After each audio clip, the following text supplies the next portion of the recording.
La asambleísta por Guayas, Marcela Si me Aguiñaga, se permite un prepara para segundo, por esta favor. intervención. Justamente solicita unos segundos para poder preparar los insumos que tiene a disposición para poder participar como parte de este debate. La asambleísta por Guayas, Marcela Aguiñaga. Bueno, Esta es la presidente, cuarta intervención en en lo honor que va de al este debate. tiempo, Quinta, perdón, quinta.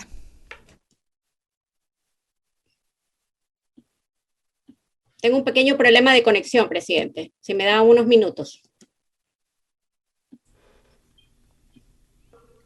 Le estamos escuchando, asambleísta, creo, sin ningún inconveniente.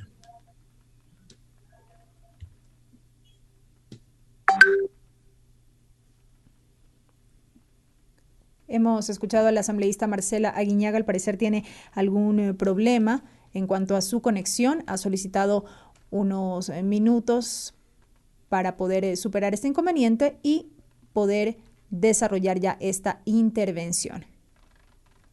Ahora sí, presidente, discúlpeme la demora, tenía un problema con la computadora. Ahora bien, saludo a todos mis colegas legisladores. Llegó este día, el día tan esperado de este anunciado juicio político. Cuando la indolencia es el derrotero de un gobierno que institucionalizó y convirtió a la inoperancia en política de Estado, no es de extrañarnos que en su equipo ministerial cuente con gente que no merece ni siquiera el desprecio de los ecuatorianos. El juicio político que hoy debatimos, aunque llegó tarde, muy propio de esta legislatura, no deja de ser un claro mensaje para los ecuatorianos. El juicio político que hoy debatimos busca señalar que no se va a permitir y no se puede permitir la impunidad de aquellos que hoy no pueden articular dos palabras con coherencia y se atreven a hablarnos de democracia desde Miami. La pandemia por el COVID, sin duda alguna, es uno de los eventos de mayor desgracia que vive nuestro país. Las muertes de miles de personas que enlutan los hogares del Ecuador son la fiel muestra de una administración que jamás privilegió la vida de los ciudadanos, o al menos no la vida de los más sencillos, de los que trabajan a diario para llevar el plato de comida a sus mesas, de los que no tienen la posibilidad de tener amigos o panas que los lleven a tener y acceder a la vacuna VIP. En este contexto, el ministro o exministro Ceballos fue eficiente actor para honrar paradójicamente la ineficiencia del desgobierno del presidente Moreno.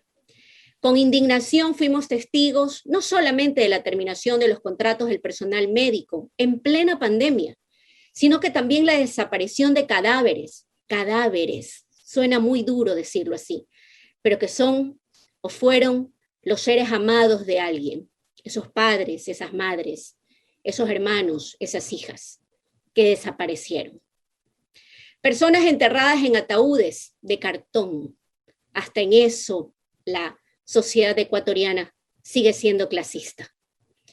El desabastecimiento de las vacunas para nuestros niños, para nuestras niñas, para los adolescentes, los carnets de discapacidad de origen dudoso, de la zapada, de lo que hoy la Comisión de Ética nos recomienda que deberíamos destituir a un legislador cuando estamos a pocos días de acabar este periodo legislativo, de la interferencia de acceder a información pública y una serie de cosas que evidencian el incumplimiento de funciones del exministro de Salud Ceballos. Sin embargo, la cereza del pastel indudablemente fue la vacunación.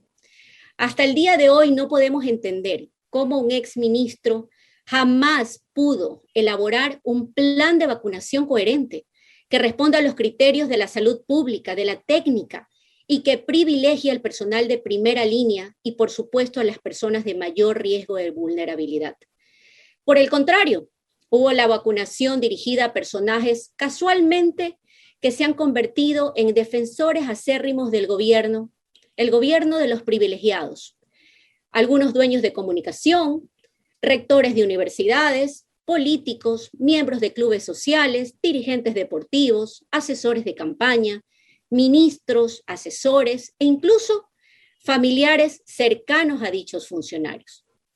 Tal como fue el caso de la señora madre del exministro, quien gozó el privilegio, escúchese bien, el privilegio de recibir una brigada del hospital Pablo Arturo Suárez a domicilio para que se le administre una de las pocas dosis que habían en ese momento y que recién habían llegado al país.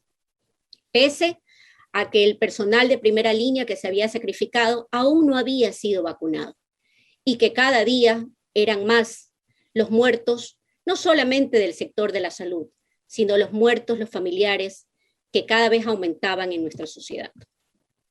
Ese ministro que hoy probablemente está muy cómodo viviendo en el extranjero y que justificó su indolencia e inoperancia argumentando que él no era político y que por eso no sabía ni actuar ni sabía si era algo correcto o incorrecto.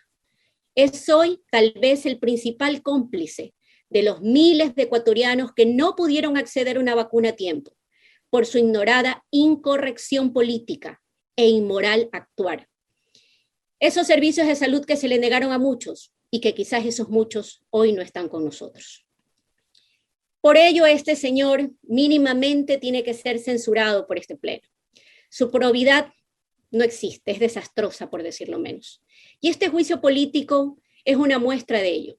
Que nadie se quede sin votar esta tarde, que al menos eso les sirva a muchos para decir en su rendición de cuentas que hicieron algo en beneficio del pueblo ecuatoriano.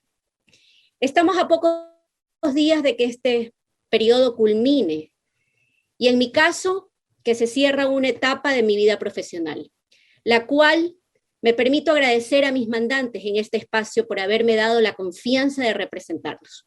Anhelo de corazón, firmemente, que la próxima asamblea esté a la altura de las expectativas de los duros tiempos que viven los ecuatorianos y que el reparto, los privilegios, los legisladores con carnet chuecos sea un episodio nefasto del pasado y que jamás se vuelva a repetir. El legislativo es el espacio donde convergen diferentes tendencias, opiniones, modelos de país y sobre todo formas de pensar distintas, pero que todas son legítimas.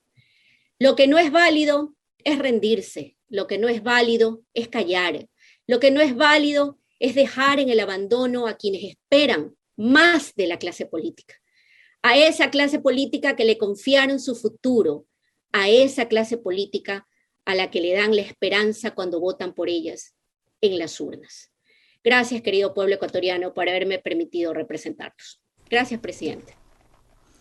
Concluyó la intervención de la asambleísta Marcela Aguiñaga, aportando algunos elementos más dentro del debate y en la solicitud de censura.